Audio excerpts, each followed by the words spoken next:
ilayas mo ang maruming katawan mo sa bahay ko? Isang malakas na sampal ang nagpatalsik kay Luningning sa gitna ng ulan. Hawak ang 5 araw na sanggol habang bumubuka ang sariwang tahi sa kanyang tiyan. Sa loob, humahalakhak si Rico kasama ang bagong babae sa kama na dating pag-aari ni Luningning.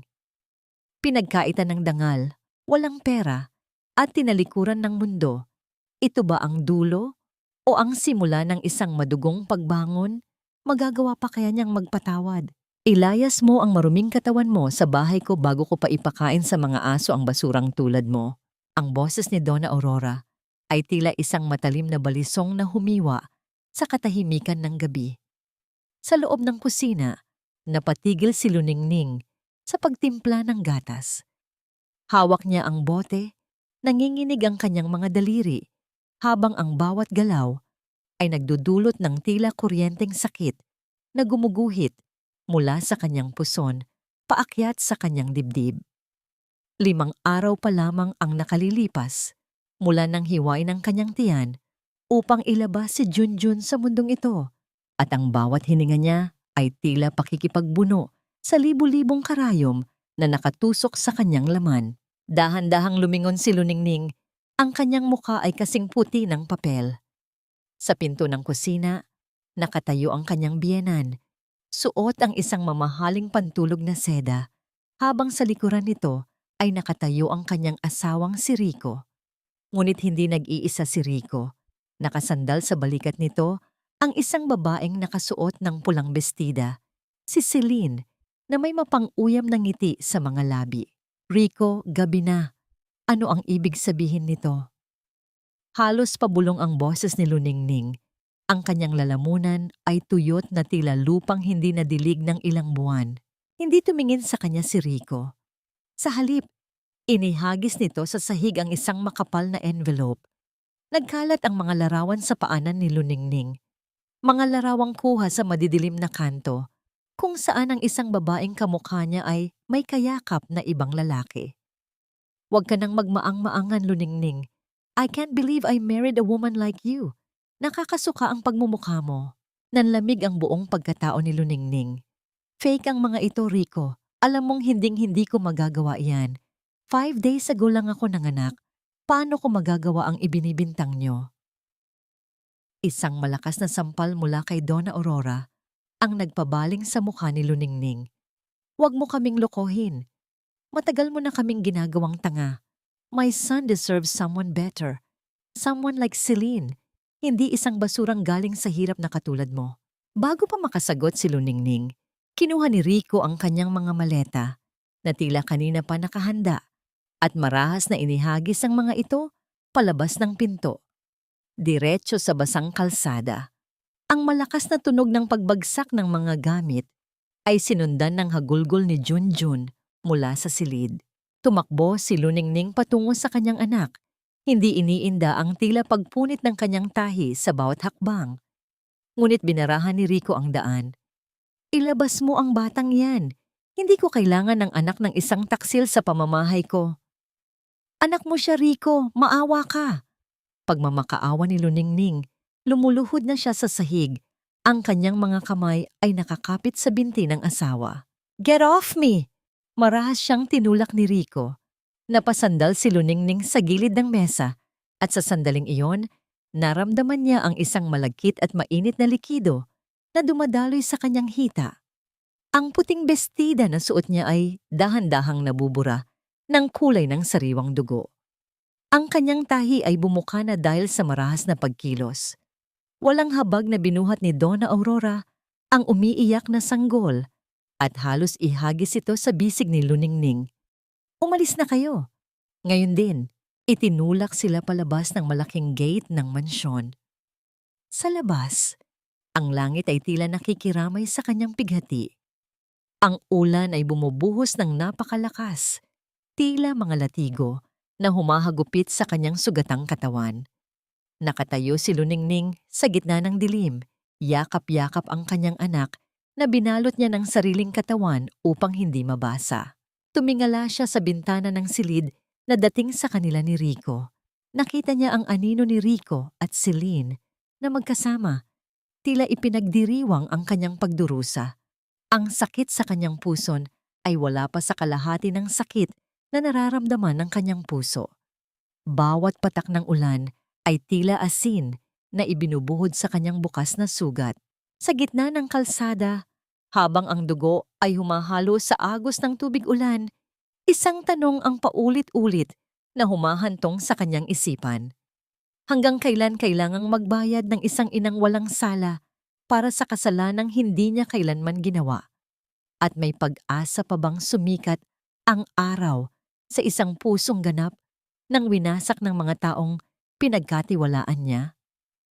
Huwag mong dungisan ang pintuan ko ng iyong kahihiyan, Luningning.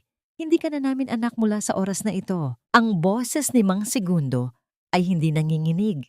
Bagkus ay puno ito ng isang malamig na pinalidad na mas masakit pa kaysa sa sampal ni Donna Aurora. Nakasandal si Luningning sa basang dingding ng labas ng kanilang maliit na bahay sa probinsya.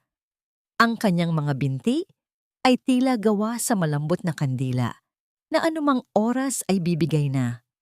Hawak niya si Junjun na nakabalot sa isang basang kumot.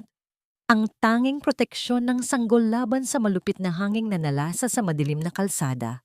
Ang pintuan na dati ay laging bukas para sa kanya tuwing siya ay uuwi noong dalaga pa siya. Ang pintuan na may amoy ng kape at bagong luto na sinangag ay nananatiling nakapinid. Marahas na pagkakataon na ang huling hantungan na inaasahan niyang magbibigay ng init ay siya pang nagtaboy sa kanya sa gitna ng kawalan. Tatay, pakinggan niyo po ako. Set up lang po ang lahat. Pagmamakaawa ni Luningning, ang kanyang tinig ay tila isang gasgas na plaka. Nagmamakaawa po ako. Kahit para na lang kay Junjun. Nilalagnat po ang apo niyo. Kailangan niya ng masisilungan. Apo? Paano ko malalamang apo ko yan kung kalat na sa buong barangay ang mga titrato mong may kayakap na ibang lalaki? Ang boses ng kanyang ama ay muling umalingaw-ngaw mula sa loob, punong-puno ng pagkasuklam. Tinawagan kami ni Donna Aurora. Ibinigay niya ang lahat ng ebidensya.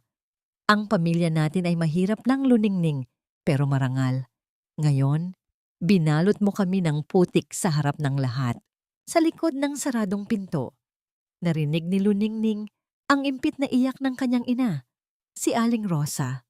Segundo, maawa ka sa anak natin. Gabi na, umuulan. Tumahimik ka, Rosa. Wala tayong anak na makasalanan. Ang bulyaw ng kanyang ama na nagpatahimik sa lahat. Naramdaman ni Luningning ang isang matinding pait na namumuo sa kanyang lalamunan. Isang lasa na tila kinakalawang na bakal. Ang kanyang puso ay tila isang tuyong dahon na dahan-dahang dinudurog ng isang mabigat na talampakan. Ang sakit sa kanyang puson, kung saan ang tahi ay patuloy na bumubuka, ay unti-unting napapalitan ng isang nakakangalay na pamamanhid. Ang kanyang mga kamay na nakayakap sa sanggol ay wala ng pakiramdam, ngunit mas lalo pa niyang hinigpitan ng yakap. Tila doon lamang siya kumukuha ng huling hibla ng buhay. Tumingin siya sa langit, kung saan ang ulan ay patuloy na humahalo sa kanyang mga luha. Ang bawat patak na tumatama sa kanyang mukha ay tila mga kuko na naggagasgas sa kanyang balat.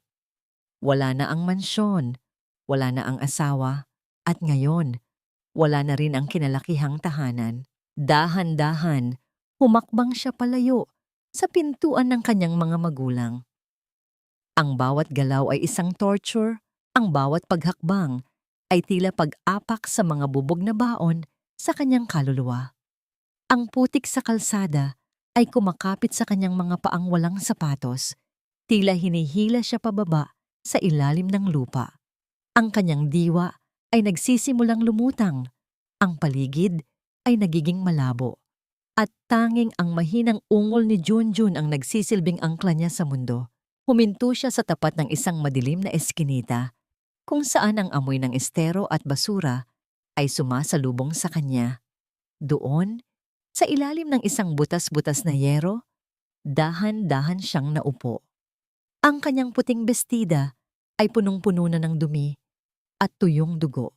Isang malungkot na paalala ng kanyang mabilis na pagbagsak mula sa rurok ng buhay patungo sa pusali. Napatingin siya kay Junjun. Ang sanggol ay hindi na umiiyak. Ngunit ang mabilis na paghinga nito ay nagpapahiwatig ng panganib. Sa gitna ng katahimikan ng gabi, isang tanong ang bumulong sa kanyang isipan. Tila isang sumpa na ayaw siyang tantanan. Kung ang sarili mong dugo ay kayang tumalikod sa iyo sa gitna ng unos, kanino ka pa kukuha ng lakas upang mabuhay hanggang sa muling pagsikat ng araw? Sa dulo ng eskinita, isang anino ang dahan-dahang lumalapit sa kanya. Bit-bit ang isang lampara na bahagyang tumatalo sa kadiliman. Huwag kang bibitiw, iha. May bukas pa para sa mga pusong marunong lumaban, lalo na para sa munting anghel na yan. Ang tinig ay paos at tila isang lumang kwerdas ng gitara. Ngunit may taglay itong init na hindi naramdaman ni Luningning sa loob ng mahabang panahon. Nang iangat niya ang kanyang paningin, bumungad sa kanya ang kulubot na mukha ng isang matandang babae. Ang lamparang hawak nito ay nagbibigay ng isang madilaw na liwanag na naglalantad sa bawat guhit ng karanasan sa kanyang balat. Siya si Lola Remedios, ang matandang mananahi na kilala sa tawag na Anghel ng Estero. Dinala ni Lola Remedios si Luningning sa kanyang munting tahanan, isang barong-barong na gawa sa pinagtagpi-tagping kahoy at yero, ngunit sa loob ay malinis at amoy tuyong dahon ng pandan. Inihiga niya si Luningning sa isang malinis na papag na may sapin na banig. Ang bawat galaw ni Luningning ay tila pagpunit sa kanyang buong pagkatao. Ang hapdi sa kanyang puson ay hindi na lamang basta kirot, kundi isang nagbabagang apoy na tila gustong lamunin ang kanyang diwa. Kailangang linisin ang sugat mo, iha. Kakalat ang lason sa katawan mo kung hahayaan natin itong ganyan, sabi ni Lola Remedios habang nagpapakulo ng tubig sa isang maliit na kalan. Nang ilapat ng matanda ang telang binabad sa mainit na tubig na may asin sa bumukhang tahi ni Luningning, ang katahimikan ng gabi ay nabasag ng isang impit na ungol ng pagdurusa.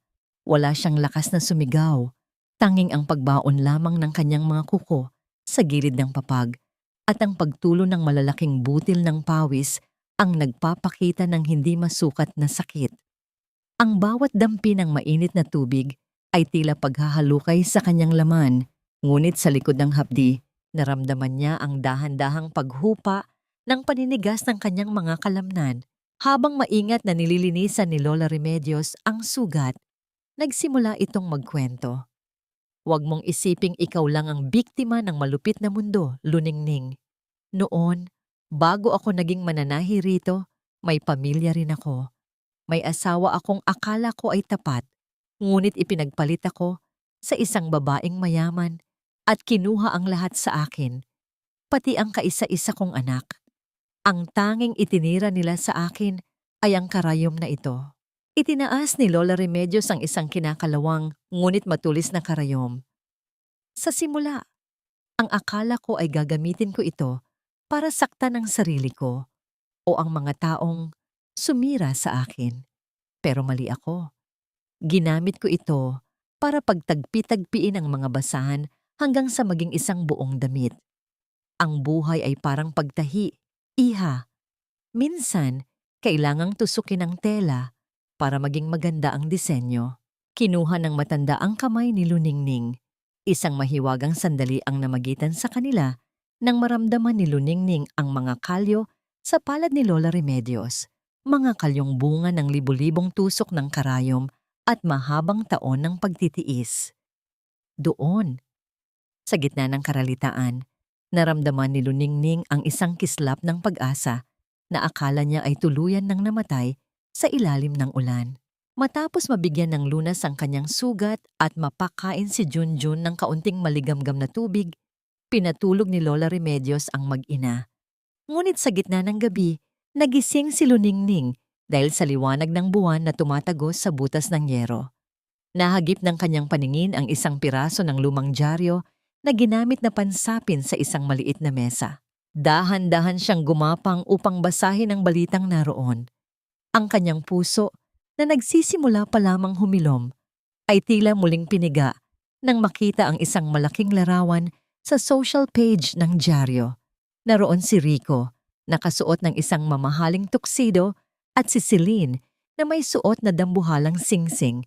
Ang headline ay tila isang malakas na sampal. The Wedding of the Year, Rico Montenegro and Celine Valderrama to exchange vows next month. Nanigas si Luningning habang nakatingin sa mga ngiti ng mga taong nagtapon sa kanya sa basurahan. Habang siya ay nag-aagaw buhay sa estero, sila ay nagpaplano ng isang marangyang pagdiriwang gamit ang perang dapat ay para sa kinabukasan ni Junjun. Sa gilid ng kanyang mata, nakita niya ang karayom na iniwan ni Lola Remedios sa ibabaw ng mesa. Ang kislap nito sa ilalim ng liwanag ng buwan ay tila isang tahimik na pangako. Magkano ba ang halaga ng dangal ng isang inang kailangang mamilimos ng pagkakataon sa gitna ng kalsada, Luningning? Ang tanong na yon ay tila isang malupit na hangin na bumubulong sa pandinig ni Luningning habang nakaupo siya sa isang maliit na bangko sa labas ng dampa ni Lola Remedios. Sa kanyang harapan ay ang isang tumpok ng mga sirang damit ng kanyang mga kapitbahay sa estero. Mga kamisadenteng may butas, mga pantalong kailangang palitan, ang zipper, at mga kurtinang kumupas na sa katandaan. Ang kanyang mga kamay, na dati ay tanging mga mamahaling bag at alahas lamang ang hawak, ay puno na ngayon ng maliliit na sugat mula sa hindi sinasadyang tusok ng karayom. Ang hapdi sa kanyang puson ay hindi pa rin ganap na nawawala, lalo na tuwing kailangan niyang yumuko ng matagal upang makuha ang tamang anggulo ng tahi. Ngunit sa tuwing maririnig niya ang mahinang hilik ni Junjun sa loob ng dampa, ang bawat kirot ay tila nagiging isang matamis na paalala na kailangan niyang mabuhay. Isang hapon, habang tinatapos niya ang isang borda sa laylayan ng isang bestida, isang kapitbahay ang lumapit sa kanya at iniabot ang isang lata ng kondensada at 5 pirasong barya. Salamat, Luningning. Pasensya ka na. Iyan lang ang kaya ko. Pero ang ganda ng gawa mo, tila galing sa mamahaling shop sa Makati. Nanginginig ang mga kamay ni Luningning habang tinatanggap ang bayad. Ito ang unang pagkakataon sa kanyang buhay na kumita siya mula sa sariling pagod. Malayo sa perang ibinibigay sa kanya ni Rico noon na laging may kasamang panunumbat. Ang 5 barya ay tila mas mabigat at mas mahalaga kaysa sa anumang alahas na suot niya noon dahil kailangan ng higit pang gatas at gamot. Para kay Junjun, nagpasya si Luningning na maglakad patungo sa isang tanyag na mall sa lungsod upang subukang ibenta ang ilang mga panyo na nilagyan niya ng magagandang burda ng mga bulaklak. Habang nakatayo siya sa gilid ng kalsada, isang makintab at itim na sasakyan ang huminto sa tapat ng entrance. Bumukas ang pinto at lumabas si Celine. Suot ang isang naglalakihang salamin at isang bestidang tila nagkakahalaga ng libu-libong piso. Nang mapansin niya si Luningning na may hawak na mga panyo, isang mapanghamak na ngiti ang sumilay sa kanyang mga labi.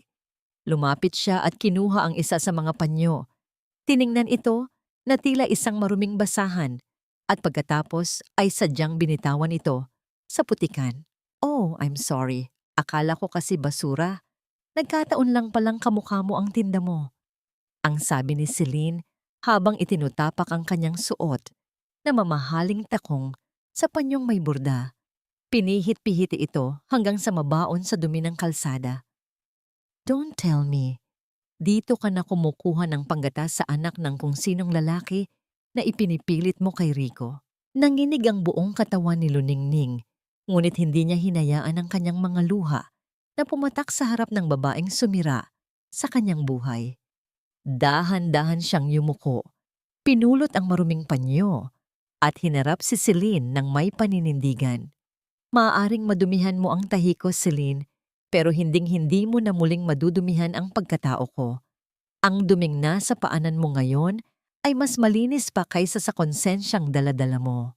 Mabilis na tumalikod si Celine, halatang nainis sa sagot ni Luningning at pumasok sa loob ng mall. Naiwang mag-isa si Luningning. Hawak ang nadungisang panyo habang ang mga tao sa paligid ay nagbubulungan. Pagbalik niya sa dampa, sa halip na sumuko, kinuha ni Luningning ang mga tirang tela na ibinigay sa kanya ni Lola Remedios. Gamit ang isang asul na telang seda na galing sa isang lumang gown, sinimulan niyang tahiin ang isang maliit na pares ng sapatos para kay Junjun. Ang bawat tusok ay puno ng pagmamahal, bawat hibla ay puno ng panalangin. Ang sandali na naramdaman niyang kahit wala siyang kayamanan, kaya niyang bigyan ng dignidad ang kanyang anak sa pamamagitan ng kanyang sining. Habang tinatapos niya ang huling simit ng sapatos, napansin niya mula sa maliit na bintana ang isang itim na sasakyan na nakaparada sa di kalayuan. Isang lalaking naka-Amerikana ang nakatingin sa dampa ni Lola Remedios, tila may hinihintay o pinagmamasdan. Isang kaba ang dumaloy sa kanyang dibdib. Sino ang lalaking iyon? Isang tauhan ba ni Rico na gustong muli siyang saktan? Hindi pa man siya nakakabawi sa kaba. Isang eleganteng ginang ang biglang huminto sa tapat ng kanilang pinto. Hawak nito ang isang mamahaling gown na gawa sa Pranses na lace, ngunit ang gitna nito ay may isang malaking punit na tila sinadyang gawin. Ikaw ba ang sinasabi nilang marunong bumuhay ng patay na tela? Ang tanong ng ginang, ang kanyang boses ay puno ng desperasyon. Kailangan ko ang gown na ito para sa isang mahalagang pagtitipon bukas, ngunit aksidente itong napunit. Walang ibang modista ang gustong humawak nito dahil sa takot na mas lalong masira. Napatingin si Luningning sa gown at pagkatapos ay sa sarili niyang mga kamay. Sa gitna ng katahimikan, narinig niya ang tunog ng muling pagpunit ng tela sa kanyang gunita, ang tunog ng kanyang dating buhay na winasak ng mga Montenegro. Tatanggihan ba niya ang pagkakataong ito dahil sa takot? O gagamitin niya ang karayom upang dahan-dahang tahiin ang landas patungo sa kanyang muling pagkabuhay? Ang bawat tahi ay dapat may kaluluwa, sapagkat ang telang walang buhay ay hindi kailanman makakapagtago ng sugat ng isang pusong nagdurusa. Ang mga salitang iyon ni Lola Remedios, ang paulit-ulit na umaaling-aungaw sa isipan ni Luningning habang nakayuko siya sa ibabaw ng mamahaling gown ni Madame Victoria. Sa ilalim ng malamlam na liwanag ng bumbilya, ang kanyang karayom ay tila isang sumasayaw na anino, maingat na humahabi sa pagitan ng mga hibla ng Pranses na lace. Hindi niya basta tinatapi ang punit. Nilalagyan niya ito ng isang kakaibang burda ng mga gumagapang na baging at maliliit na talulot ng bulaklak gamit ang disenyong itinuro sa kanya ni Lola. Ang bawat tusok ay isang panalangin. Bawat hila ng sinulid ay isang hakbang palayo sa pait ng kanyang kahapon. Nang dumating ang umaga, hindi makapaniwala si Madame Victoria nang makita ang resulta. Ang punit na tila sumira sa gown ay naging pinakamagandang bahagi nito. Isang obra maestra na tila sinadyang ilagay doon upang magbigay ng kakaibang karakter sa damit. Himalang maituturing ang talento mo, Luningning, ang sabi ni Madame Victoria habang hinahaplos ang borda. Gusto kong sumama ka sa akin sa charity gala ngayong gabi. Kailangan ko ng isang magaling na assistant kung sakaling magkaroon ng aberya sa aking suot. At gusto ko ring ipakilala ka sa ilang mga kaibigan. Nag-alangan si Luningning. Ang mundong iyon, ang mundo ng mga kristal na chandelier, mamahaling pabango, at mga plastik na ngiti, ay ang mundong pilit na bumura sa kanya.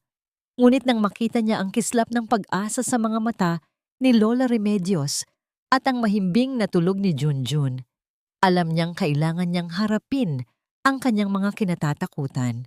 Pagdating sa hotel kung saan ginaganap ang pagtitipon, tila bumalik ang lahat ng alaala ni Luningning. Ang tunog ng mga kubyertos na tumatama sa mga porselana, ang malakas na tawanan ng mga elite, at ang hangin na puno ng pagmamalaki. Habang inaayos niya ang laylayan ng gown ni Madame Victoria sa gilid ng ballroom, biglang tumigil ang tibok ng kanyang puso. Pumasok sa bulwagan ang pamilya Montenegro. Si Rico ay mukhang kagalang-galang sa kanyang itim na suit, habang si Celine ay nakasuot ng isang makinang na pulang gown, tila isang reynang nagnanakaw ng atensyon. Ngunit ang pinakanakakatakot sa lahat ay ang presensya ni Donna Aurora na may suot na dambuhalang kwintas ng perlas at isang mukhang tila gawa sa bato. Hindi nagtagal at nagtama ang kanilang mga mata. Isang nakakabinging katahimikan ang namayani sa pagitan ni Luningning at ng pamilyang sumira sa kanya. Anong ginagawa ng basurang ito rito? Ang malakas na tanong ni Donna Aurora. Sapat na upang lumingon ang lahat ng mga bisita. Lumapit siya kay Luningning. Ang kanyang mga mata ay nanlilisik sa galit. Madam Victoria, alam niyo ba kung sino ang dinala niyo? Isang babaeng taksil, isang manggagamit at higit sa lahat, isang magnanakaw. Ano ang ibig mong sabihin, Aurora? Takang tanong ni Madam Victoria. Ang telang iyan. Ang lace na yan. Turo ni Donna Aurora sa maliit na bag na hawak ni Luningning kung saan nakalagay ang mga gamit sa pananahi. Iyan ang nawawalang lace sa aming kumpanya noong nakaraang buwan. Kaya pala nawala dahil ninakaw ng babaeng ito bago siya pinalaya sa bahay namin. How dare you show your face here, Luningning? Hindi mo na nga nakuha ang respeto ng asawa mo. Pati ba naman dignidad ng ibang tao ay nanakawin mo pa? Ang mga bulungan sa paligid ay tila mga bubuyog na sumusugod kay Luningning. Naramdaman niya ang panginginig ng kanyang mga tuhod, ang pagnanais na tumakbo at magtago sa dilim. Ngunit sa halip na yumuko, huminga siya ng malalim at tumayo ng tuwid. Ang bawat salita ni Donna Aurora ay tila isang latigo, pero ang kanyang paninindigan ang nagsilbing kalasag. Donna Aurora, ang telang ito ay hindi galing sa inyong kumpanya. Kalmado ngunit may awtoridad na sagot ni Luningning, sapat na para marinig ng mga nasa malapit. Ito ay galing sa pagod at puyat ko sa ilalim ng isang munting lampara. Maaaring nakuha niyo sa akin ang lahat, ang bahay, ang asawa, at ang pangalan, pero hinding-hindi niyo makukuha ang talentong ibinigay sa akin ng Diyos. Ang duming pilit niyo pong ipinapahid sa akin ay hindi na kailanman kakapit dahil ang katotohanan ay tila tubig na unti-unting naghuhugas sa lahat ng kasinungalingan niyo. Namula sa galit si Donna Aurora, ngunit bago pa siya makasagot, isang mabilis na hakbang ang narinig mula sa likuran. Si Rico ay lumapit, hindi upang protektahan ang dating asawa, kundi upang lalong ibaon ito sa kahihiyan. Ngunit bago pa man makapagsalita si Rico, ang atensyon ng lahat ay naagaw ng isang mabilis na pagpasok ng isang katulong mula sa labas ng ballroom. Hingal na hingal ito at tila may masamang balita. Ma'am Luningning! Ma'am Luningning! Tawag nito. Si Baby Junjun po! Biglang tumirik ang mga mata at hindi na makahinga sa taas ng lagnat. Ang mundo ni Luningning ay tila biglang tumigil sa pag-ikot. Ang lahat ng ginto at kristal sa paligid ay naglaho, napalitan ng isang matinding takot na tila sumasakal sa kanyang leeg. Wala siyang pakialam sa kahihiyan, wala siyang pakialam kay Rico o kay Donna Aurora. Junjun! Ang tanging nasabi ni Luningning bago siya tumakbo palabas ng hotel. Hindi iniinda ang kanyang tsinelas na naputol sa mabilis na pagkilos. Sino ang tunay na may kinalaman sa biglang pagkakasakit ng kanyang anak? At sa gitna ng desperasyon, sino ang hihinga niya ng tulong kung ang lahat ng pintong kanyang kumatok ay nananatiling nakapinid? Piso, iyan ang halaga ng buhay ng anak mo sa paningin ko, Luningning. At kung gusto mo ng higit pa, matuto kang lumuhod at dilaan ang sapatos ko, gaya ng ginagawa ng mga asong gala sa labas. Ang bawat salita ni Rico ay tila isang kumpas ng latigo na tumatama sa nakalabas na kaluluwa ni Luningning. Nakatayo siya sa loob ng marangyang opisina ni Rico. Ang kanyang mga kamay ay nanginginig habang yakap-yakap ang kanyang sarili. Ang puti niyang bestida ay gusot-gusot na, basa ng pawis at luha mula sa pagtakbo mula sa ospital. Sa labas ng bintana, ang mundo ay patuloy sa kanyang ingay. Ngunit sa loob ng silid na yon, ang tanging maririnig ay ang malamig na paghalakhak ng lalaking dati ay tinawag niyang buhay. Kinuha ni Rico ang ilang barya mula sa kanyang bulsa at isa-isang itinigil ang mga ito sa sahig. Ang tunog ng metal na tumatama sa marmol ay tila isang nakatutulig na hatol sa pandinig ni Luningning. Pulutin mo. Baka sakaling makabili ka ng kabaong para sa batang yan. Naramdaman ni Luningning ang isang matinding paninikip sa kanyang dibdib. Ang hangin ay tila ayaw nang pumasok sa kanyang mga baga. Ang kanyang mga binti ay unti-unting bumigay hanggang sa muli siyang mapaluhod. Hindi upang pulutin ang barya, kundi dahil sa bigat ng kawalang pag-asa na tila isang dambuhalang bato na nakapatong sa kanyang balikat. Ang bawat sentimo na nasa sahig ay tila kumakatawan sa bawat pangako ni Rico na napako. Sa bawat hapdi na tiniis niya sa loob ng mansyong yun, bumalik si Luningning sa ospital nang walang dalang sapat na pera. Sa loob ng pediatric ICU, ang bawat tunog ng makina sa gilid ng higaan ni Junjun ay tila isang babala. Isang maikling pintig na nagsasabing bawat segundo ay mahalaga sa buhay ng kanyang anak. Ang sanggol ay napapalibutan ng mga tubo. Ang kanyang maliit na dibdib ay mabilis na tumataas at bumababa habang nakikipaglaban sa kamatayan. Lumapit si Lola Remedios sa kanya at dahan-dahang hinawakan ang kanyang balikat. Iha, kailangan mong magpakatatag. May mga bagay na hindi nakukuha sa pakiusap sa mga taong walang puso. Binuksan ni Lola Remedios ang kanyang lumang baul, ang baul na dati ay ayaw niyang ipakita. Sa loob nito ay mga drawing ng mga damit na tila galing sa panaginip. Ito ang mga huling disenyo ng aking anak bago siya pumanaw. Itinago ko ito dahil masyadong masakit ang bawat guhit. Pero sa tingin ko, oras na para mabuhay ang mga disenyong ito sa iyong mga kamay. Gamitin mo ito, Luningning. Gumawa ka ng isang bagay na hindi matatanggihan ng mundo. Ngunit kailangan pa rin ng pera para sa agarang gamot. Walang ibang pagpipilian si Luningning. Kinuha niya ang tanging alaalang natira sa kanyang ina. Isang lumang gintong sing-sing na may maliit na ruby. Ito ang huling bagay na nag-uugnay sa kanyang nakaraan.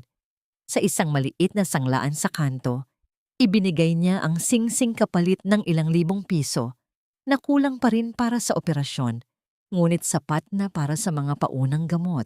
Noong gabing iyon, habang nakaupo si Luningning sa tabi ng higaan ni Junjun, dahan-dahan niyang hinaplos ang pisngi ng anak. Nagsimula siyang umawit ng isang hele. Ang kanyang boses ay nanginginig sa pagitan ng mga hikbi. Ang bawat patak ng kanyang luha ay bumabagsak sa mga bote ng gamot na nasa bedside table.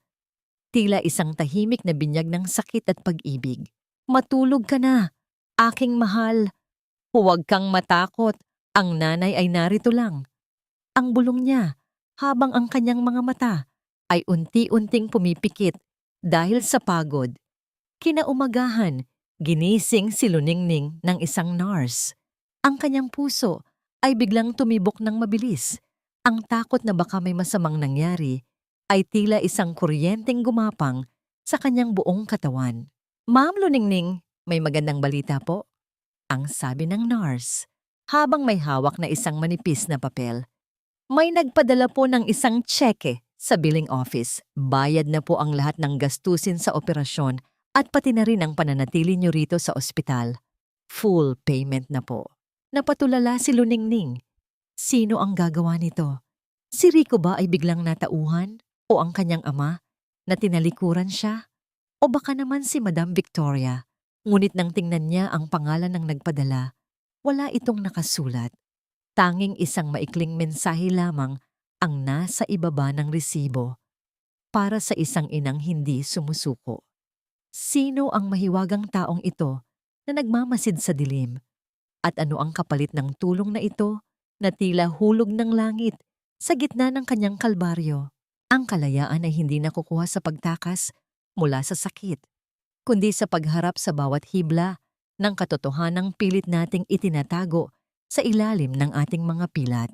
Ang bawat tibok ng puso ni Luningning ay tila mas magaan na ngayon habang pinagmamasdan niya ang mahimbing na tulog ni Junjun. Wala na ang mga tubo. Wala na ang nakabibinging tunog ng mga makina ng ospital. Ang sanggol ay humihinga na ng regular. Ang kanyang maliliit na kamay ay mahigpit na nakahawak sa daliri ng kanyang ina. Sa gitna ng payapang sandaling iyon, naramdaman ni Luningning ang isang panibagong lakas na dumadaloy sa kanyang mga ugat. Isang lakas na hindi nanggaling sa galit, kundi sa isang matibay na desisyong hindi na muling magpaapi. Sa tulong ni Madam Victoria, na siyang pala ay lihim na nagpadala ng tseke sa ospital, nakahanap si Luningning ng isang maliit ngunit maayos na puwang sa isang lumang gusali. Doon niya itinatag ang kanyang pangarap, ang siomai na pinangalanan niyang kaginhawaan. Luningning, bakit kaginhawaan? Ang tanong ni Lola Remedios habang tinutulungan siyang mag-ayos ng mga bagong makinang panahi. Dahil ang lugar na ito, Lola, ay hindi lang para sa paggawa ng damit. Sagot ni Luningning habang hinahaplos ang makinis na ibabaw ng makina. Ito ay magiging silungan ng mga pusong tulad ko, mga pusong sugatan, mga inang tinalikuran, at mga babaeng inakalang wala na silang halaga. Gusto kong dito nila mahanap ang kaginhawaan ng kanilang kalooban. Nagsimulang kumuha si Luningning ng mga empleyado mula sa mga komunidad ng mga biktima ng pang-aabuso. Naroon si Maribel, na iniwan ng asawa ng malamang may malalang sakit, at si Elena, na pinalayas din ng pamilya dahil sa isang pagkakamali. Sa ilalim ng paggabay ni Luningning, hindi lamang pagtahi ang kanilang natutunan. Tinuruan niya silang tumingin sa salamin at makita ang isang babaeng may dangal. Ang mga disenyo ng kaginhawaan ay nagsimulang makilala dahil sa kakaibang sining nito. Ang bawat burda ay tila may kwento, mga bulaklak na sumisibol mula sa gitna ng mga tinik at mga baging na tila mga kamay na nagdadamayan. Ang mga pilat ni Luningning, ang kanyang mga hapdi, ay isinalin niya sa bawat tahi. Kaya naman ang bawat damit na lumalabas sa kanilang talyer ay tila may sariling kaluluwa. Dumating ang araw ng kanilang unang malaking sahod. Isang hapon, habang ang sikat ng araw ay tumatagos sa malalaking bintana ng talyer, isa-isang iniabot ni Luningning ang mga envelope sa kanyang mga kasama. Ang hangin ay puno ng amoy ng bagong telang koton at ang mainit na singaw mula sa mga plansa. Ay nangyari nang tanggapin ni Maribel ang kanyang sahod. Nanginginig ang kanyang mga kamay at dahan-dahan niyang inilapit ang envelope sa kanyang dibdib. Luningning, ito ang unang pagkakataon na may hawak akong perang galing sa sarili kong pawis na hindi kukunin sa akin ng may kasamang mura o sipa. Maraming salamat dahil binigyan mo kami ng dahilan para muling mabuhay. Napaiyak ang lahat. Isang kolektibong pagluha ng pasasalamat at paglaya. Naramdaman ni Luningning ang init ng isang yakap mula sa kanyang mga kasama, isang yakap na tila naghihilom sa bawat sugat na natamo niya mula sa pamilya Montenegro. Sa sandaling iyon, ang kaginhawaan ay hindi na lamang isang negosyo. Ito ay naging isang pamilya. Ngunit ang katahimikan ng kanilang tagumpay ay biglang nabasag nang bumukas ng marahas ang pinto ng talyer. Dalawang lalaking nakabarong ang pumasok, may hawak na mga dokumentong may selyo ng korte. Luningning de Dios? Ang tanong ng isa sa mga lalaki, ang boses ay malamig at walang emosyon. Ako nga. Ano ang maipaglilingkod ko sa inyo? Tugon ni Luningning, pilit na itinatago ang kaba. Inuutusan kami ng korte na ihatid ang subpena na ito, sabi ng lalaki habang iniaabot ang dokumento. Ang iyong dating asawa, si Rico Montenegro, ay nagsampa ng kaso para sa ganap na pangangalaga o full custody kay baby Junjun. Ayon sa reklamo, ikaw ay itinuturing na unfit mother dahil sa kawalan ng maayos na hanap buhay at dahil sa iyong nakaraang moralidad. Ang dokumento ay tila naging isang nagbabagang bakal sa kamay ni Luningning. Ang kanyang mga mata ay nanlabo at ang mabilis na takbo ng mga makina sa paligid ay tila naging isang malakas na dagundong sa kanyang pandinig. Nais siyang paitimim ni Rico. Nais nitong kunin ang tanging bagay na nagbibigay sa kanya ng dahilan para huminga. Ang tagumpay ba ng kaginhawaan ay magiging mitya lamang ng isang mas malaking gulo? At paano lalaban ang isang inang nagsisimula pa lamang bumangon laban sa kapangyarihan at yaman ng mga taong gustong muli siyang ibaon sa limot? Ang anak ko ay hindi isang piraso ng lupa na maari mong bilhin at bakuran para lamang sa iyong huwad na dangal, Rico. Hindi mo kailanman mababayaran ang bawat patak ng gatas at luhang ibinigay ko sa kanya habang itinatapon mo kami sa dilim. Ang boses ni Luningning ay hindi nanginginig. Sa loob ng malamig na mediation room, kung saan ang amoy ng mamahaling leather at pabango ni Rico ay tila sumasakal sa hangin, nakaupo siya ng tuwid. Sa tapat niya ay si Rico, na mukhang naiirita, at ang kanyang abogadong may suot na salamin na tila laging naghahanap ng butas sa bawat salitang bibitawan. Inilapag ni Rico ang isang checkbook sa ibabaw ng makinis na mesa. Ang tunog ng ballpen na tumatama sa kahoy ay tila isang nakatutulig na tibok ng orasan. 5 milyong piso, Luningning. Iyan ang alok ko. Pirmahan mo ang papeles, ibigay mo sa akin si Junjun, at maaari mo nang ituloy ang maliit mong talyer nang walang iniisip na utang. Isipin mo ang kinabukasan mo. Ano ba ang maibibigay mo sa bata? Isang buhay sa tabi ng estero? Ngumiti si Luningning. Isang ngiting puno ng pait at panguuyam. Ang 5 milyon mo ay hindi kayang bumili ng isang gabi ng pag-aalaga ko sa kanya noong siya ay nag-aagaw buhay. Ang dangal mo, Rico, ay parang bahay na gawa sa baraha. Isang ihip lang ng katotohanan, guguho ang lahat. Biglang bumukas ang pinto at pumasok si Donna Aurora. Suot ang isang itim na terno na tila siya ay nasa isang lamay. Ang kanyang mga mata ay nanlilisik habang nakatingin kay Luningning. Huwag kang masyadong matapang, Luningning. May hawak kaming mga ebidensya ng iyong imoralidad. Anong klaseng ina ang hahayaang lumaki ang anak sa piling ng mga babaeng galing sa kung saan-saang basurahan? Ang sungmay mo ay puno ng mga ligaw na kaluluwa. Hindi iyan ang kapaligirang nararapat para sa isang Montenegro. Hindi mo. Isang Montenegro? Tanong ni Luningning. Ang kanyang boses ay mas lalong lumalim. Bakit ngayon lang kayo nagka-interes sa kanya? Bakit kailangan nyo si Junjun ngayon? Gayong itinuring nyo siyang basura noon. Sandaling nagkatinginan si Rico at Donna Aurora. Isang kakaibang kaba ang dumaloy sa dibdib ni Luningning nang makita ang pagkabalisa sa mga mata ni Celine na nakasilip sa bahagyang bukas na pinto.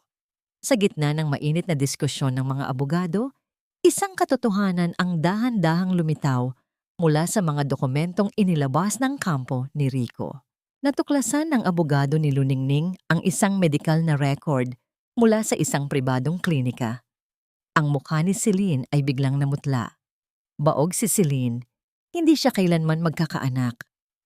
At dahil si Rico ang tanging tagapagmana ng mga Montenegro, kailangan nila ng isang lehitimong anak upang mapanatili ang kanilang yaman at reputasyon sa lipunan. Kaya pala, ang bulong ni Luningning, ang kanyang boses ay tila isang malamig na hangin. Hindi nyo kailangan ng anak, Rico. Kailangan nyo lang ng isang kasangkapan para hindi kayo mapahiya sa mundo. Gagamitin nyo ang anak ko para pagtakpan ang pagkukulang nyo? Tumahimik ka! Ang sigaw ni Donna Aurora, ngunit ang kanyang boses ay bahagyang pumiyok. Napahawak ang matandang ginang sa kanyang dibdib, ang kanyang mukha ay biglang namutla at ang kanyang paghinga ay naging mabilis at mababaw. Isang saglit na panghihina ang dumaan sa kanyang mga mata, isang lihim na sakit na tila pilit niyang itinatago sa ilalim ng kanyang mga perlas. Tumayo si Luningning, bit-bit ang kanyang bag at ang natitirang lakas. Hindi ko hahayaang maagaw ninyo ang anak ko. Gagawin ko ang lahat para maprotektahan siya at ilayo sa isang tahanang puno ng kasinungalingan at kawalan ng pag-aaruga. Paglabas niya sa gusali, sumalubong ang init ng sikat ng araw. Tila nanunuot sa kanyang balat. Huminga siya ng malalim habang naghihintay ng masasakyan. Sa sandaling iyon, isang lalaki ang dahan-dahang lumapit. Suot ang kupas na uniforme ng isang driver. Tahimik, ngunit may kung anong layuning hindi pa niya maunawaan. Ma'am Luningning. Ang bulong ng lalaki, ang kanyang mga mata, ay lumingon-lingon sa paligid upang matiyak na walang nakakakita. Ako po si Mang Berting, ang dating driver ni Sir Rico. May hawak po akong isang bagay na maaaring makatulong sa inyo. Nakita ko po ang lahat noong gabing iyon. Ang lahat ng plano nina Ma'am Celine at Donna Aurora. Ang puso ni Luningning ay tila tumigil sa pagtibok. Ang pagkakataong mabawi ang kanyang dangal at maprotektahan si Junjun ay nasa harap na niya.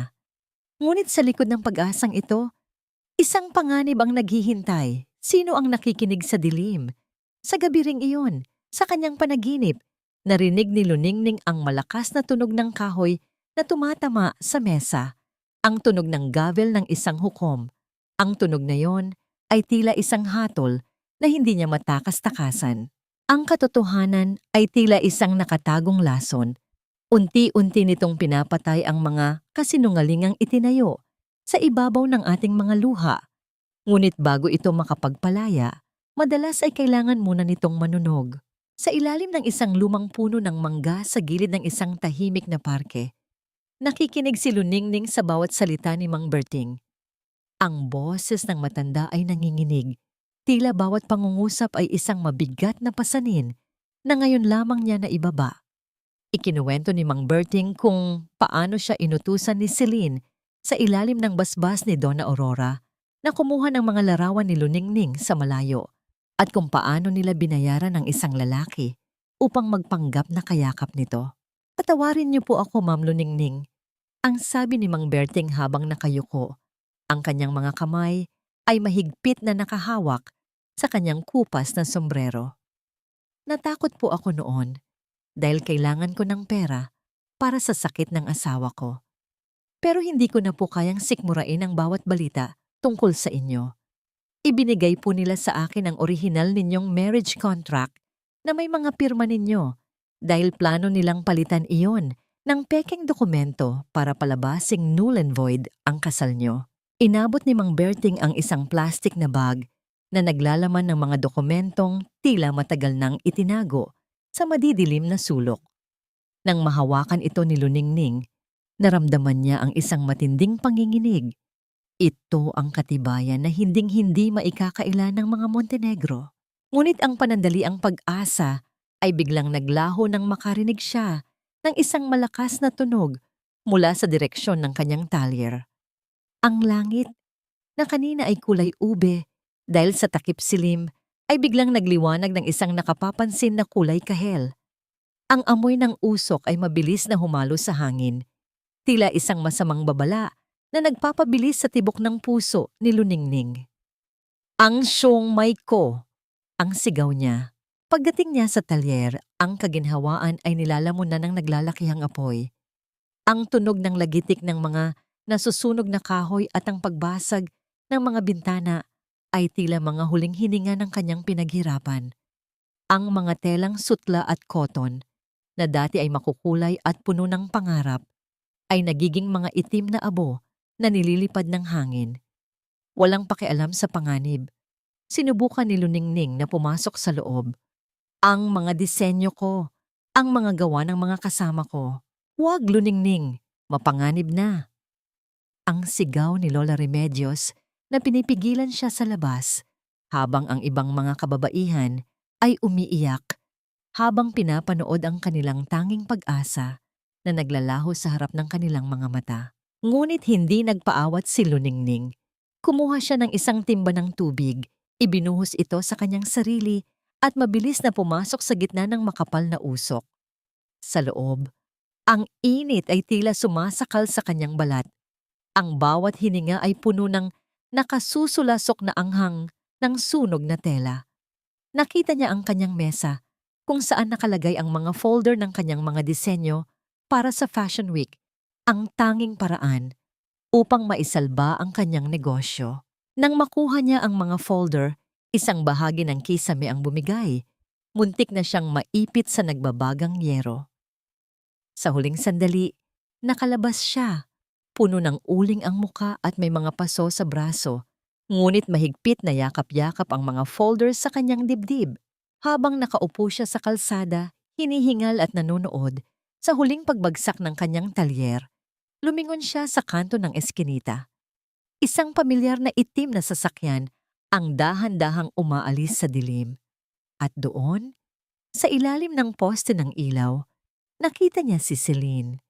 Ngunit hindi lang si Celine ang nandoon. Napatayo si Luningning. Ang kanyang mga mata ay nanlaki sa gulat. Ang lalaking kausap ni Celine, ang lalaking tumatanggap ng isang makapal na sobre mula sa babaeng sumira sa kanya, ay walang iba kundi ang kanyang sariling ama, si Mang Segundo. Ang pagtataksil ba ay tila isang sumpa na dumadaloy sa kanyang sariling dugo? At hanggang kailan kailangang masunog ang lahat bago mahanap ni Luningning ang tunay na katarungan sa gitna ng abo? Tanggapin mo na lang ang tadhana mo, Luningning. Hindi tayo kailanman mananalo sa mga taong may ginto sa kanilang mga kamay. Ang tinig ni Mang Segundo ay tila isang maruming basahan na pilit isinisaksak sa lalamunan ni Luningning. Nakatayo sila sa ilalim ng malamlam na ilaw ng poste.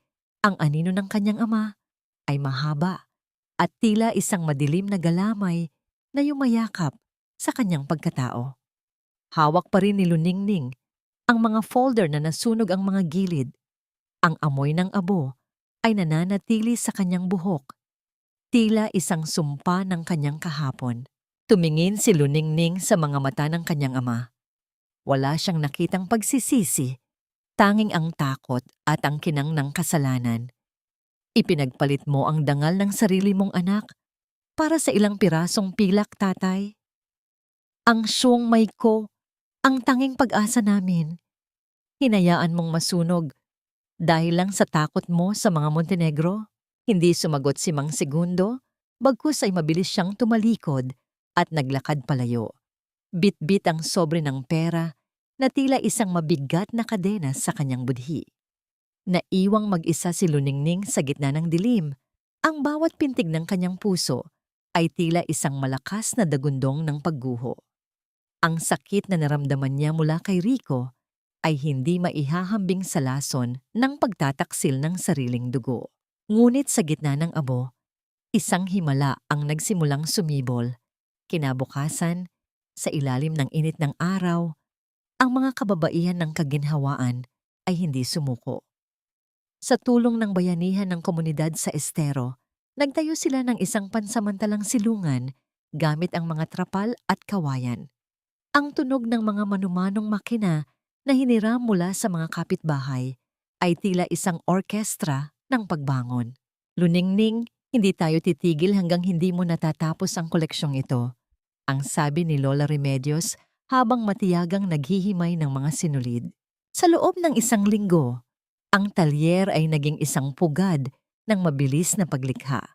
Walang tulugan, walang pahinga.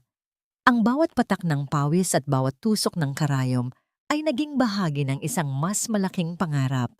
Ginamit ni Luningning ang disenyong sugat at luha, isang koleksyong gawa sa mga telang may batik ng tina na tila mga galos, ngunit pinalalamutian ng mga gintong burda na tila mga hibla ng liwanag. Dumating ang gabi ng Grand Fashion Week para sa Flores de Mayo. Ang bulwagan ay puno ng mga tanyag na tao sa lipunan.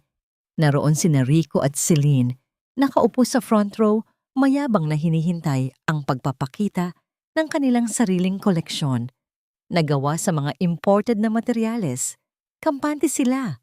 Dahil sa alam nilang wala ng song, may si Luningning.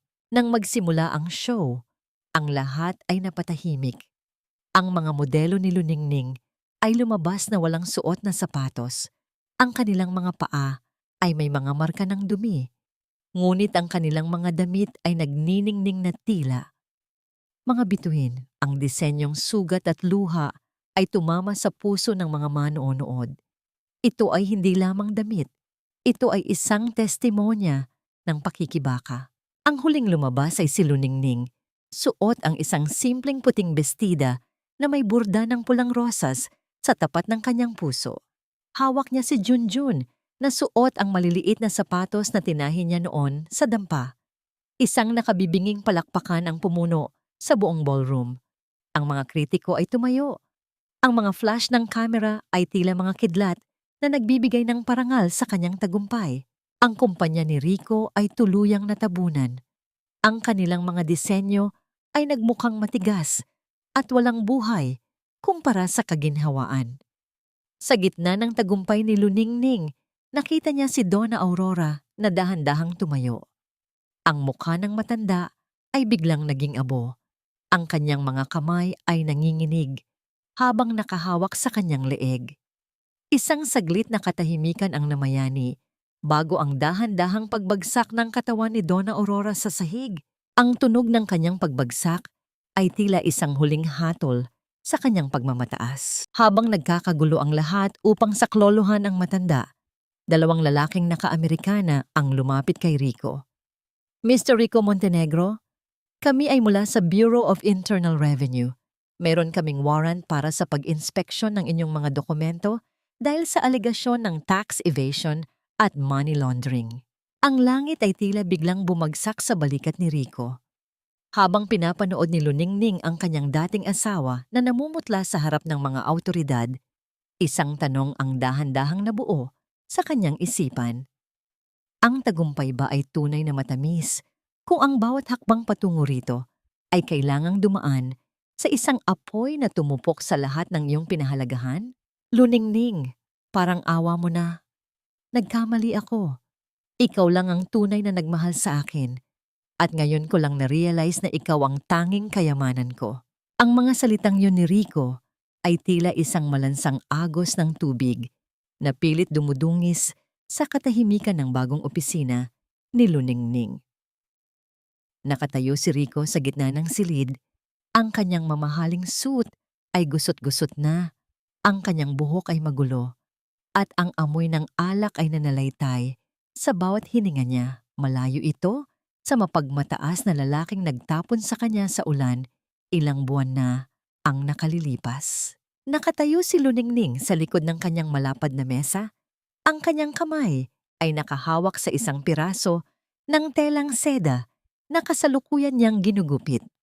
Ang talim ng gunting ay kumikinang sa ilalim ng mga modernong ilaw ng kanyang talyer. Tila isang babala. Hindi niya tiningnan ang lalaking nasa kanyang harapan. Sa halip, mas pinagtuunan niya ng pansin ang bawat hibla ng tela. Tila doon lamang nakasalalay ang kanyang buong mundo. Nasaan ang reyna mo, Rico? Ang malamig na tanong ni Luningning. Ang boses niya ay walang bahid ng galit. Tanging isang nakabibinging kawalan ng pakialam. Nasaan si Celine na sabi mo ay mas nararapat sa pangalan mong Montenegro? Isang mapait na tawa ang kumawala sa mga labi ni Rico habang napapasandal siya sa pader. Iniwan na niya ako. Nang malaman niyang binalandra na ng BIR ang lahat ng ari-arian namin. Nang makuha na niya ang lahat ng perang nakatago sa mga accounts ko. Naglaho siya na parang bula. Isinama niya ang lahat, Luningning. Wala na akong natira. Napatigil si Luningning sa paggupit. Dahan-dahan niyang iniangat ang kanyang paningin at tiningnan ng lalaking dati ay naging sentro ng kanyang sansinukob. Wala na siyang maramdamang kirot, wala na ring pagnanais na maghiganti.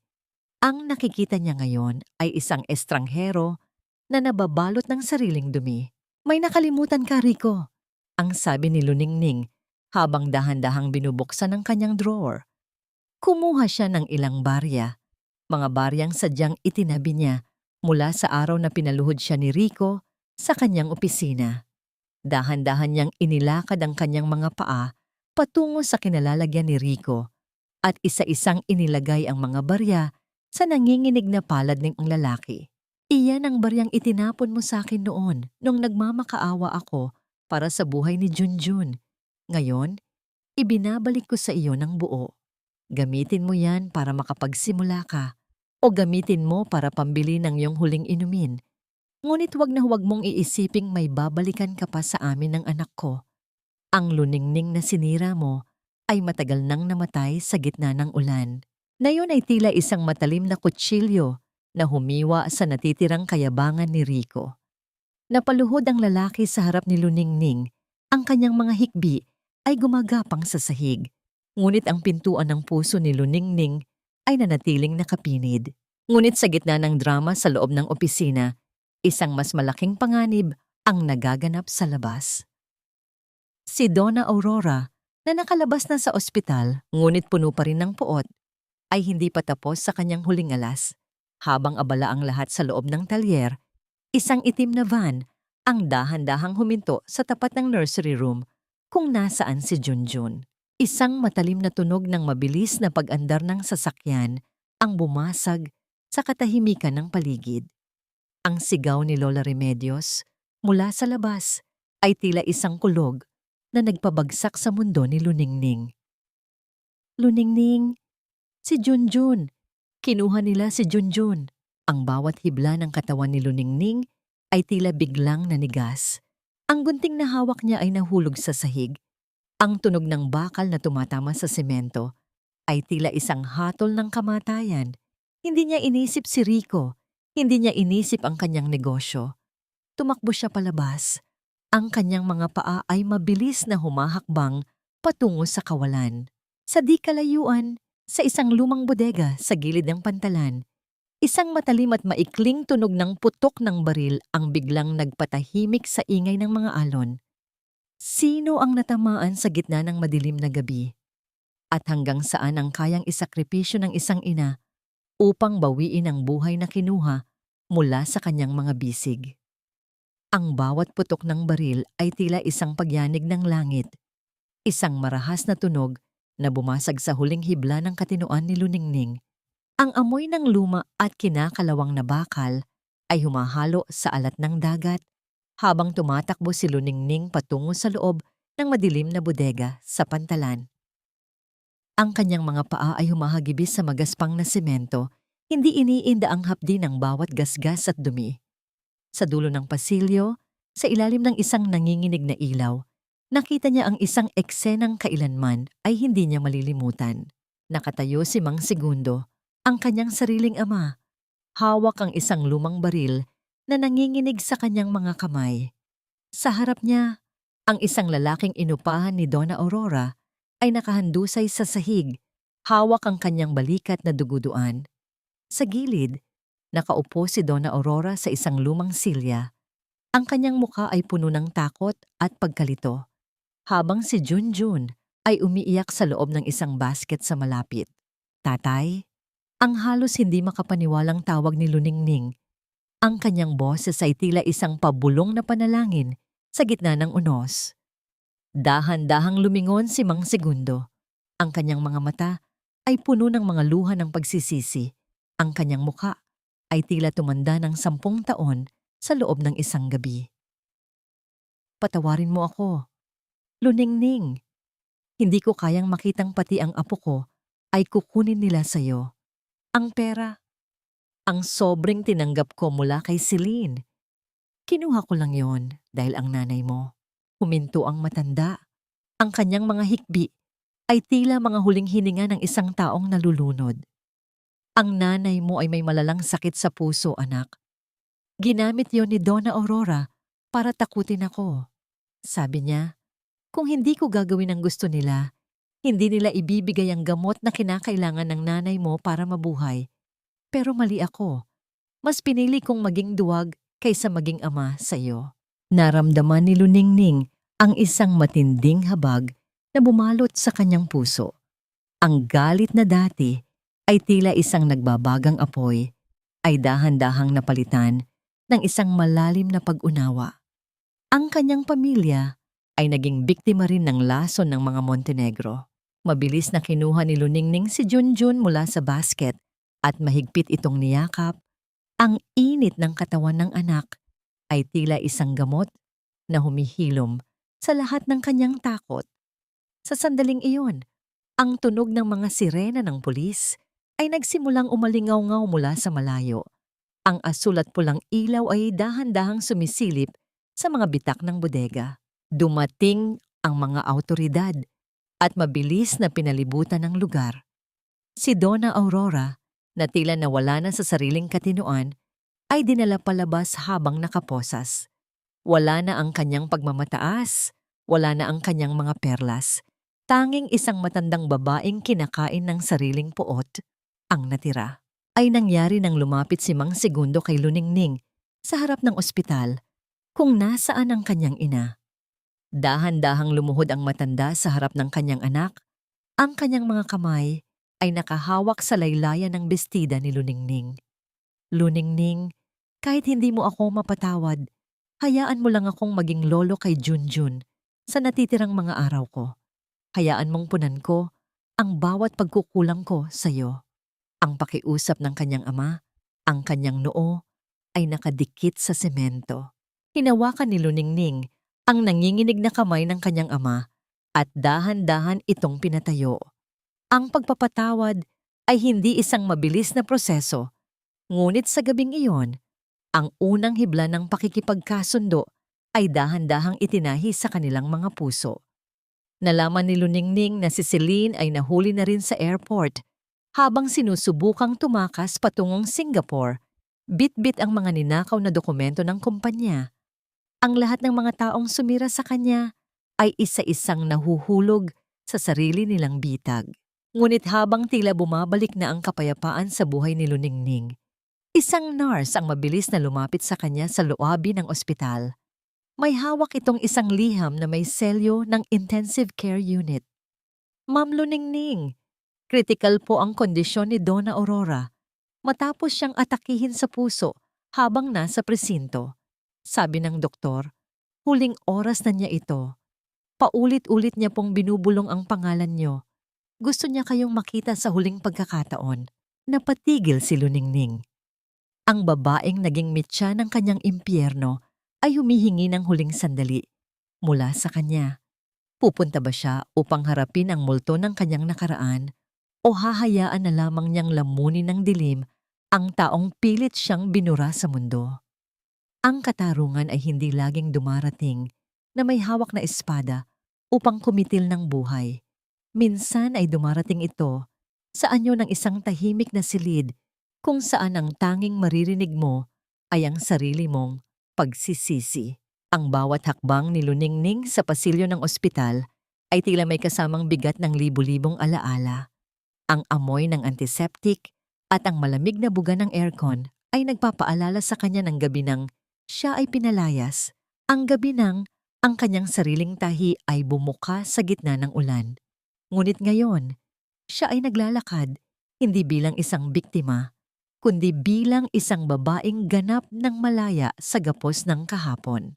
Pumasok siya sa silid ni Donna Aurora. Ang bintana ay bahagyang bukas, hinahayaan ang sinag ng hapon na tumama sa maputing kumot.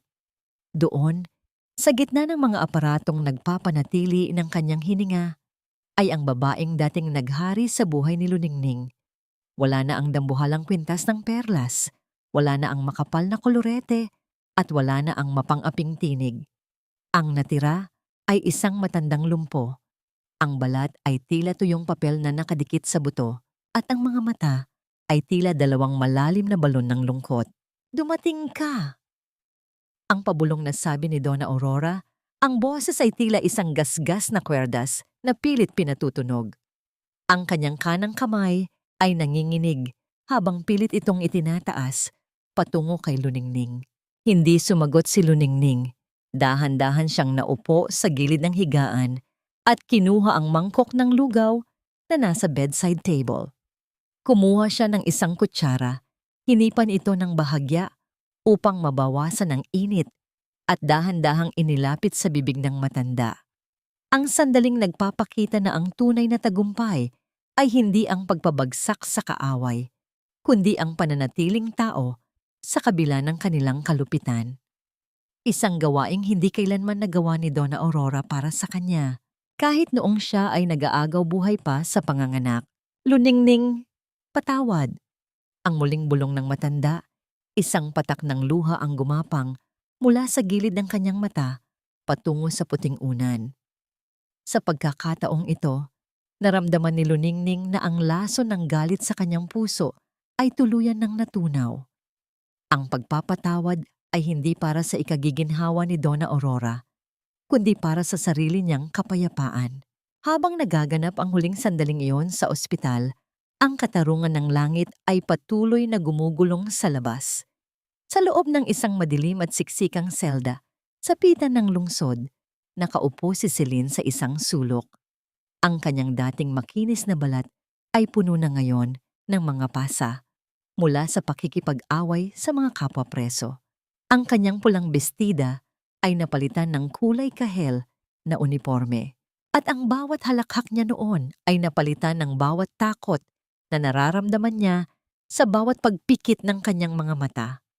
Wala ng mga bodyguard, wala ng yaman, tanging ang malamig na semento na saksi sa kanyang pagbagsak.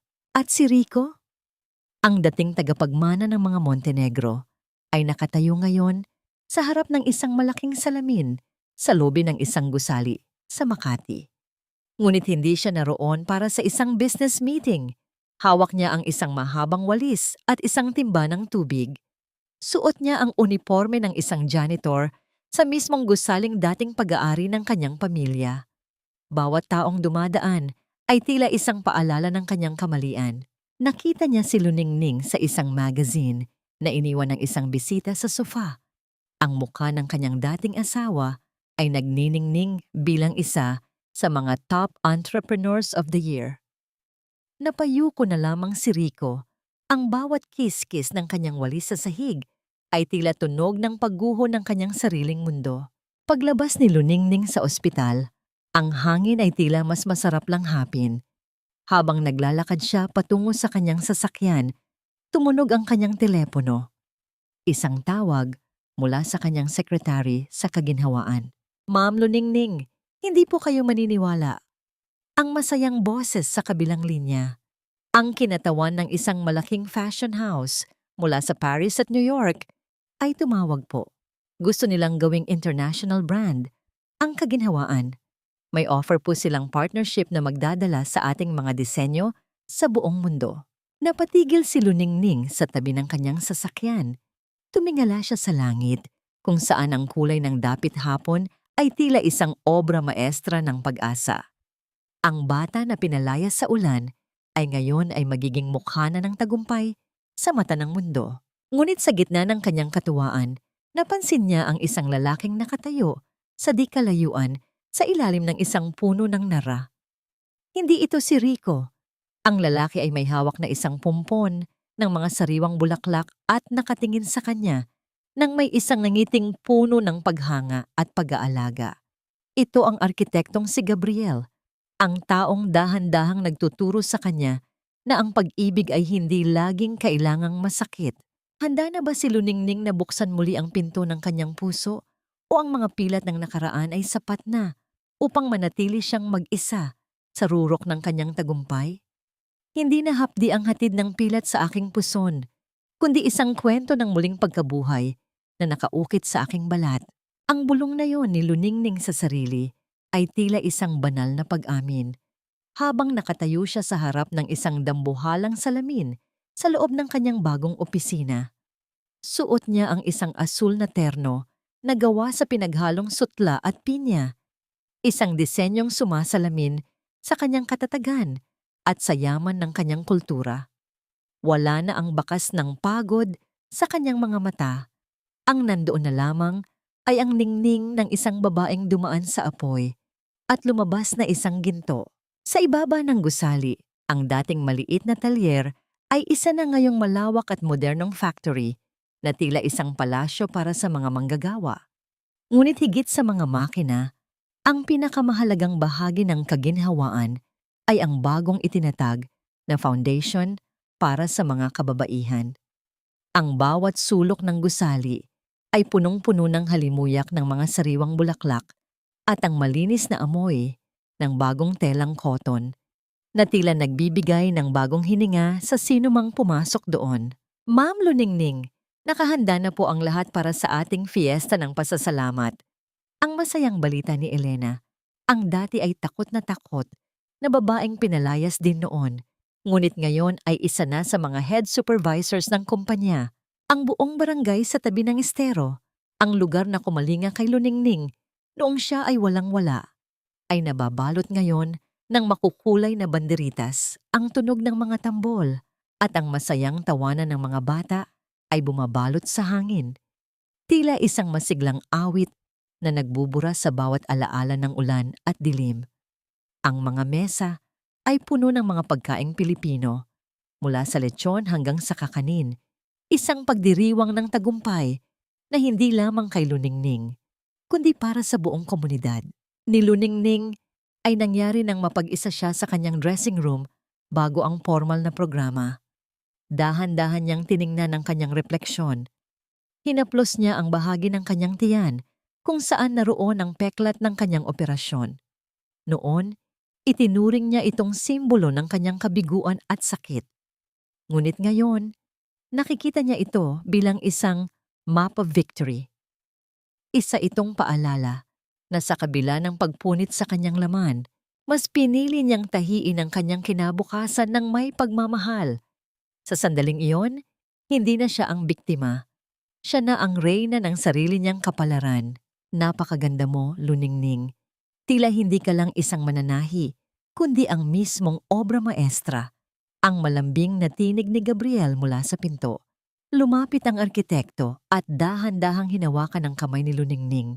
Naramdaman ni Luningning ang init at seguridad sa bawat daliri ni Gabriel, isang pakiramdam na matagal na niyang kinalimutan. Walang halong pilit, walang halong panunumbat. Salamat, Gabriel. Salamat sa pagtayo sa tabi ko habang binubuo ko ang mga pira-pirasong bahagi ng buhay ko. Tugon ni Luningning. Ang kanyang boses ay puno ng katapatan. Hindi ko lang gustong tumayo sa tabi mo, Luningning. Gusto kong samahan ka sa bawat hakbang patungo sa bukas na ikaw ang bumuo. Ang bulong ni Gabriel, habang dahan-dahan niyang inilalapit ang kanyang noo sa noo ni Luningning. Isang tahimik na pangako ang namagitan sa kanila, isang sandali ng kilig na hindi kailangan ng maraming salita. Tanging ang malalim na paghinga at ang mabilis na tibok ng kanilang mga puso. Ngunit sa gitna ng selebrasyon, habang ang musika ay umaabot sa rurok ng saya, isang anino ang dahan-dahang lumitaw sa bukana ng factory. Ang mga tao ay nagsimulang magbulungan at ang masayang ingay ay unti-unting napalitan ng isang mapanuring katahimikan. Nakaupo si Junjun sa isang maliit na silya, kumakain ng cake, nang lumapit ang isang lalaking nakauniforme ng janitor. Marumi ang kanyang mga kamay at ang kanyang mga mata ay puno ng matinding pait at pangungulila. Si Rico, hindi siya naroon para manggulo. Ang kanyang mga balikat ay nakalaylay at ang kanyang buong pagkatao ay tila isang tuyong dahon na anumang oras ay tatangayin ng hangin. Lumapit si Luningning. Ang kanyang puso ay nanatiling payapa kahit nasa harap niya ang lalaking sumira sa kanya. Rico? Ang tawag ni Luningning. Tumingin si Rico sa kanya at sa unang pagkakataon, nakita ni Luningning ang tunay na pagsisisi sa mga mata ng dating asawa. Inilabas ni Rico ang isang maliit na larawan mula sa kanyang bulsa. Ang larawan nila ni Luningning noong sila ay nagsisimula pa lamang bago pa malaso ng yaman ang kanyang isipan. Hindi ako narito para humingi ng tawad na alam kong hindi ko nararapat, Luningning. Ang sabi ni Rico, ang kanyang boses ay tila isang pabulong na paalam. Narito lang ako para makita sa huling pagkakataon na maayos na kayo ng anak ko bago ako tuluyang lumayo. Saan pupunta si Rico? At sa kabila ng lahat ng tagumpay at bagong pag-ibig, sapat na ba ang paalam na ito upang ganap na maisara ang huling kabanata ng masakit na kahapon ni Luningning? Ang bawat sinulid ng kahapon, gaano man ito kapait at kapuno ng buhol, ay maari pa ring itahi sa isang bukas na puno ng liwanag at kapayapaan. Sa gitna ng masayang pagdiriwang ng fiesta ng pasasalamat, ang huling paghaharap ni Luningning at Rico ay tila isang eksena mula sa isang pelikulang dahan-dahang nagwawakas. Nakatayo sila sa ilalim ng isang puno ng mangga, malayo sa ingay ng musika at tawanan. Ang anyo ni Rico ay tila isang anino ng nakaraan, payat, lanta, at wala na ang kinang ng isang Montenegro. Inabot ni Rico ang luma at kupas na larawan, ang tanging alaala ng kanilang masayang simula na hindi nadungisan ng laso ng pera. Hindi ko na mababago ang lahat, Luningning. Ang pabulong na sabi ni Rico. Ang kanyang boses ay tila isang tuyong dahon na tinangay ng hangin. Ngunit bago ako tuluyang lumayo at magsimula sa isang lugar na walang nakakakilala sa akin, gusto ko lang malaman mo na ikaw ang tanging katotohanang minahal ko kahit na naging duwag ako. Tumingin si Luningning sa larawan at pagkatapos ay sa lalaking nasa kanyang harapan. Naramdaman niya ang isang huling pintig ng awa, hindi bilang isang asawa, kundi bilang isang kapwa-taong nakakita sa isang kaluluwang naligaw. Pinapatawad na kita, Rico. Hindi dahil nararapat ka, kundi dahil nararapat ang puso ko na lumaya sa bigat ng iyong pagkakamali. Humayo ka ng payapa.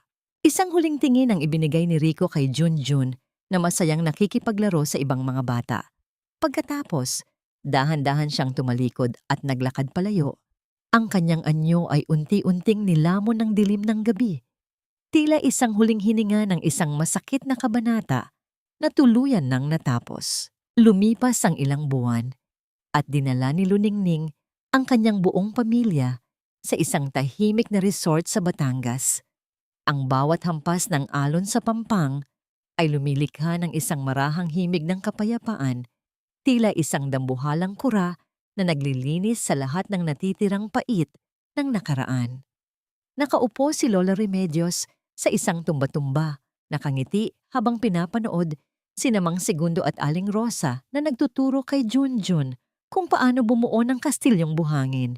Nang buhay ni Luningning ay nangyari nang tumayo siya sa gilid ng dagat habang lumulubog ang araw. Ang langit ay nagmistulang isang obra maestra ng kulay ube, kahel, at ginto. Isang koleksyon ng mga disenyong tanging ang may kapal lamang ang makakagawa. Hinaplos ni Luningning ang kanyang tiyan, ang dahan-dahang pagpindot ng kanyang daliri sa pilat na nakaukit doon. Noon, ang bawat hapdi nito ay tila sumisigaw ng kawalang katarungan. Ngunit ngayon, ang bawat guhit ng peklat ay tila isang medalya ng karangalan. Naramdaman ni Luningning ang isang mainit na presensya sa kanyang likuran.